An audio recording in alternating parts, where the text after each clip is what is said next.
Монголын зохиолчдын эвлийн шагналт зохиолч Бадамжав. Сөрлөг, өгүүлэг. Таан хүмүүлийн сахлаг ногоон соёо тал хэрэг нэлэнхүйд нь бүрхэж таатай өнөртөн салхи согтууран энэ тэнд говьж давин хуйлрна. Замын хажууд шигдэж аваарсан хам хуулыг төдмөдгүй хийсхэн зугаа тайныг өргөжлүүлэхүй хэмээвч бяцхан салхи хуй яг дэрэгдүүр нь хуйларч тоглоом хийнэ. Бараг та халвайж үзээрэй дээ. Төмөр зам гэдэг цусаар бичигдсэн хууль журамтай юм шүү.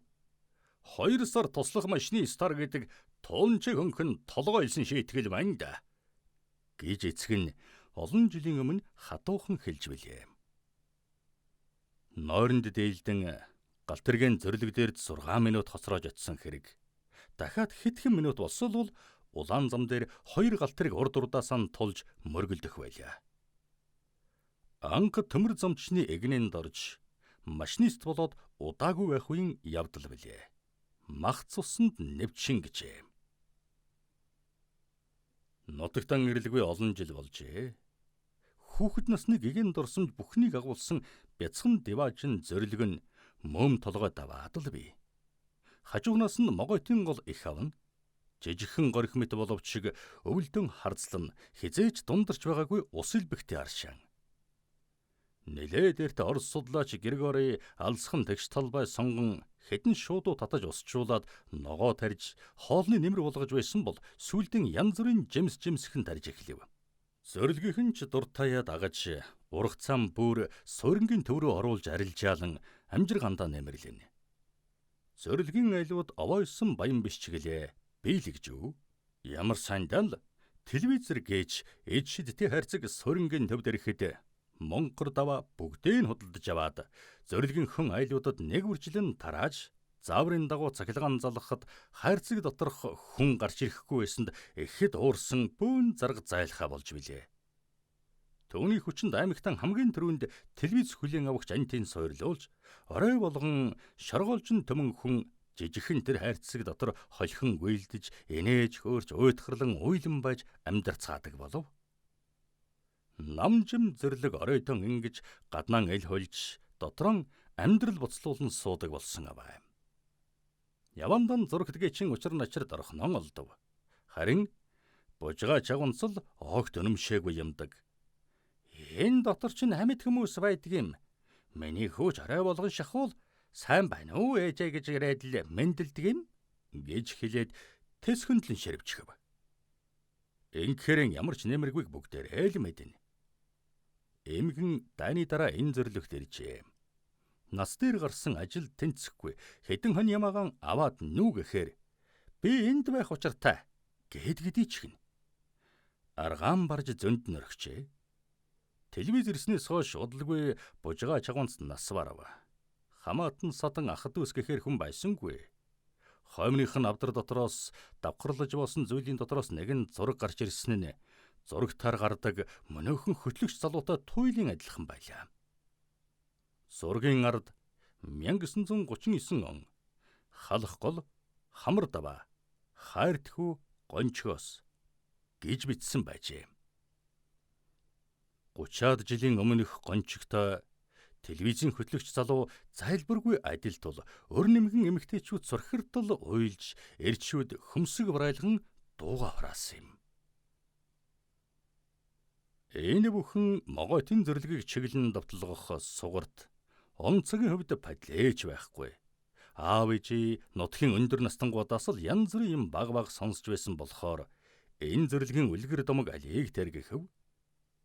Төмөр замын танилцуулга дотор зөрлөгийн тухай тал нүүрч хүрэхгүй хэд гурван өгүүлбэр бий. Түүн дээр 1940 оны 5 дугаар сард өвсөн байгуулагдсан гэх боловч ачир дээрээ 1940-д оны сүүл хүртэл Орос Монголын цэрэг дайны стратегийн нэн чухал объект байсан тул хинч ойролцоо нутаглаж байсангүй. 50-д оноос багшаархан зөрлөг бий болж 2-3 хол төмөр замчин сургагчин л байнгын орон тоотой суурьшмал болжээ. Эдгэж өөрчлөгдөж шалсангүй.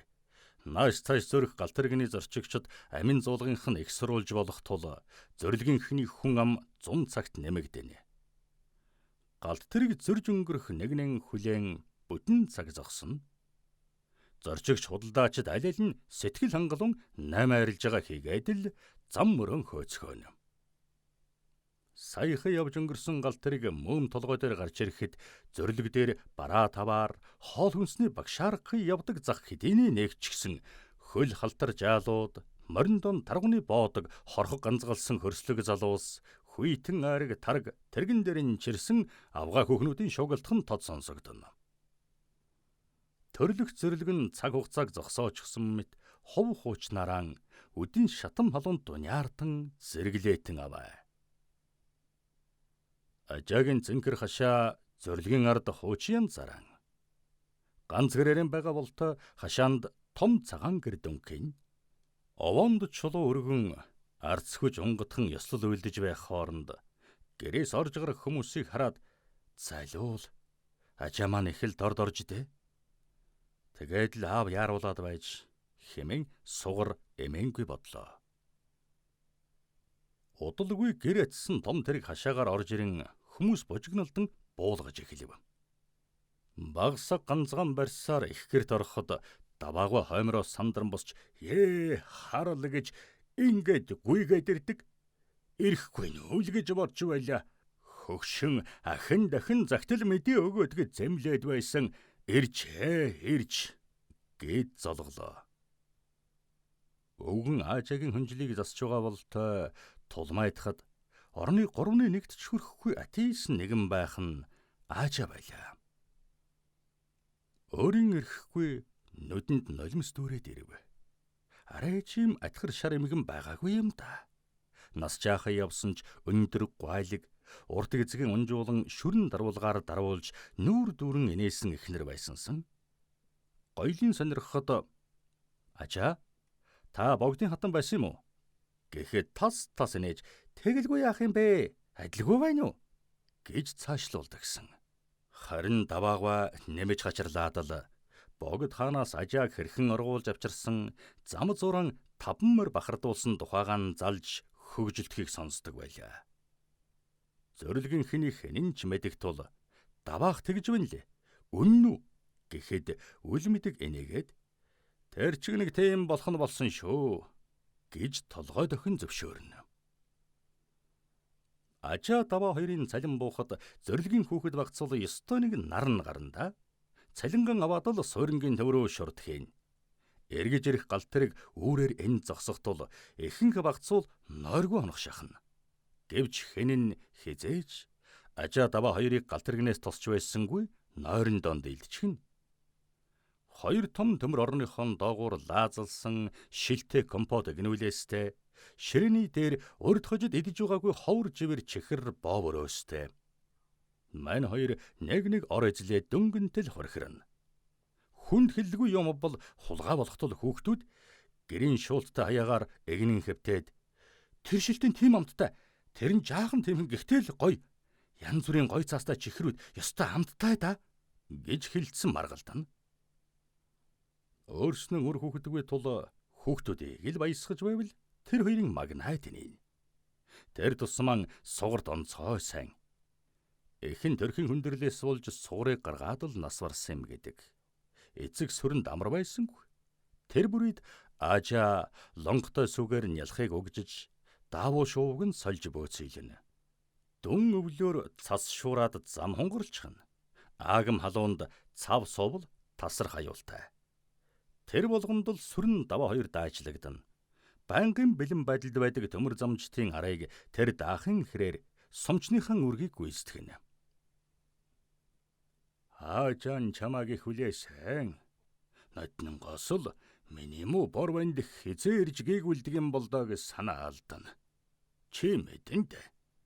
Тоглоом шоглоомын завсар хаяа нэг үг унгаж хоржоолтой үг хаяхаас гэтэл чиний тухай тийм нухацтай зүйл огт ярьж байгаагүй юм шүү. Удаагүй өвлөн машинист үйлчлэгч нартай халуун хоол өгөхөөр яваад морныхон дөрөнөөс чиргүүлж гисэн юм. Өөр хавьд хүн байсан тул даал тогтоож амжиж. Тэр үеэс хойш орноосоо боссонгүй дээ хөөрхий.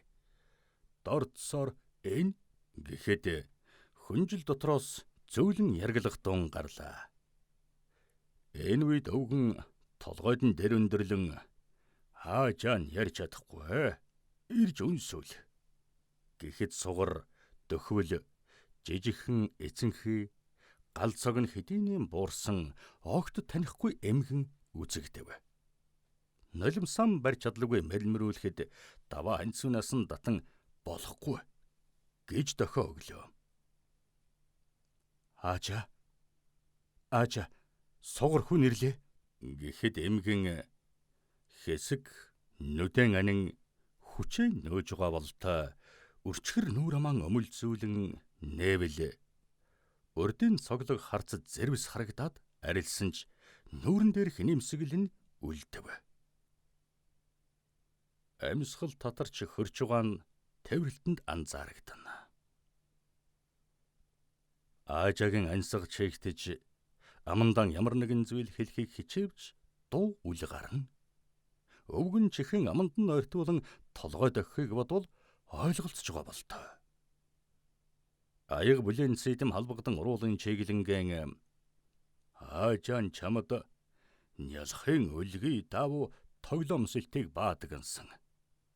Ингээд анхар толгой чи ихнэр авсан уу гэж ногног хөхрөн асуухад сугар толгой сэгсэрлээ. 30 нэ гэдэг чинь оройч байна гэсэн үг. Оройхон гараад ширвхэн дайрна гэхэд зуран авдраасан баадантай зүйл гарган өгөхөд эмгэн усан хөө татаж цэлхэрсэн нүдэрэн өвгөн нь цөхрөнгүй ажиглан хурууга хөдлөх шиг болоход нь өвгөн харал хэмээн авдрынхаа нэг болонгоос даванд бодолтой нэг зүйл гаргаж сугар дэлгэн барьлаа. Аажа хаяа зүүж дэггүйтэж халах гол хаалган хот төмөн газрын цагаан хэрэм хүртэл тулдж явлаа. Москвагийн босгон дөрч цусан урсгаж байсан юм шүү. Худлаа гэвэл энэ гэд за победу гэсэн бичгтээ сүртэй одонгон алгааран элбэн нэмсгэлдэгсэн. Томчуулаас бусдын тэмэл гэж бодно. Бусдын ч гэж хэн байх вүлээ манимэтийн нусгай шүт. Одонгийн ард зоруус бай хагаад төвөн дээр Хабаровск мужи Ульянова Улица 5-16 Владимир Владимирович Орлов гэж бичжээ. Аажа өөрийнхөө хамгийн эрхэмлэн андигныг явдаг зүйлийн сугараар эзэнт нь хөрвүүлэхийг хүсжээ. Ямар учиртай одон тэмдэг болохыг тэр сайн мэднэ. Төмөр замын сургуульд орохоор уралдаан жалгалтанд тэнцсэн зун сугар нутагтан эрэхтэн аажаагийнхаар голдуу байлаа. Нэг өдөр аажа үргэлжийн тоглож нандиндаг хүн дэрэнд ороосон улаан даванд ороосон мөнөг тэмдгийг үзүүлж миний байлдж явсан гэж юу яахав те? Дэми хаашан тань тулааны хүнд жилүүд байлаа. Би ч гэж дээ. Арай хэл гэж нэг тус тормоглож яваа охин. Хэлийн дагуу хайлуудыг Япон баргын баг зэрэг дээрэм тануулахыг нь тоймоон алдсан. Морьтой хүмүүсийн бараа харахаар л өндөрхөн бударган дэрсний ёроол бараадан шүү дээ. Нэг өдөр гинсрэггүй халуун бүлээрэн байцгааж байтал баргын зэргүүд давхилдаад ирлээ. Аав руу буугаан чижлэн хашгичаад бүр туугаад гарлаа шүү. Бид ч уйлдаад л өлдөв. Эргэж ирнэ гэсэн ганцхууг аваасаа сонсож амжсан юм да. Хэд хоног хүлээж зөхөөд нутгийн төв бараадахаар ижи шийдэжээ. Цөөн мал хуйгаан туугаад нэг муу тэмэндэн гэрийн ачаалж хаадал яваад л байлаа. Уус ховор халуун гэж тамтаггүй. Худаг таарвал байгаа бүхнээ дүүргэн. Ижи замсан мэдэх тул голдуу тойрон бүрд газраар алсуур дайлаа явна. Тэгж яваад 5 дахь өдрөн нэг их олон зэргүүдийн хүүр хөглөрсөн судгийн дундуур орж явчихлаа. Айсан гэж ихтэйхэн. Япон, Бараг, Орос, Монгол аль гулдаагаад унсан байх. Дайрх өхрийн утаа суунаглаж буу зэвсэг эн тэндгүй л хөглөрнө. Тэмээгэн хөтлөн судаг дага явлаа. Гэтэл аваарсан олон хөөрнүүдийн дотроос харь хэлээр нэг хүн орилж байх юм. Ижийн зоригтой хүн байсан тул ухсхийн гүйж очиод аваарсан хөөрнүүдийг заачилсанд шаргацсан улаан зэрэг доор нь хэвдэж байх юм. Тэр зэргийг хэдүүлж хэрж гулдарсаар тэгш газар хэвтүүлж аманд нь бүлээн цэдэм амсуулж шарахын үздэл амнаас холж энэ их халуунд бэж идэлж мэдэх мөсний гүнзгий шарах байна. Шархтан асарч совилан тэмээнийхээ нэг тал тэгнэж нөгөөд нь дээвэр туурга унь ханаан ачаалж тоонон орхиод дөрөвд хөдрөн ардын хувьсгал цэргийн хуарангийн бар харсан юмдаг. Орос цэрэг энгэрдэх одонгон авч нэр ус хаягаан битсэн цаасанд боож ижид нь өгсөн гэдэг юм. Муу их минь хожим хонь. За охин минь, чи энэ тэмдгийг эзэнд нь буцааж өгөөд сайхан танилцдаг юм шүү гэж загсансан. Би гэдэг үе яах вэ? Энэ зөвлөгөө салахгүй насыг барах нь хоошооныг ухсхэвэл олчих юм шиг бодогдоод байгаа юм да. Гэж Аажа хэлж билээ. Олон жилийн дараа шинээр тавигдсан Монголын төмөр зам зүүн хойд Азийн төмөр замтай холбогдоход шинэхэн галтэргийг сугар жолоодон төрлөх зөвлөгөнхөн үүдэн зогсоод дохиогон хангин болон зорин ирэх олон улсын суудлыг хүлээж байлаа. Машинистын нууц авдарт Аажагийн мөнөх одон хаяг бүхий бяцхан цаас бий.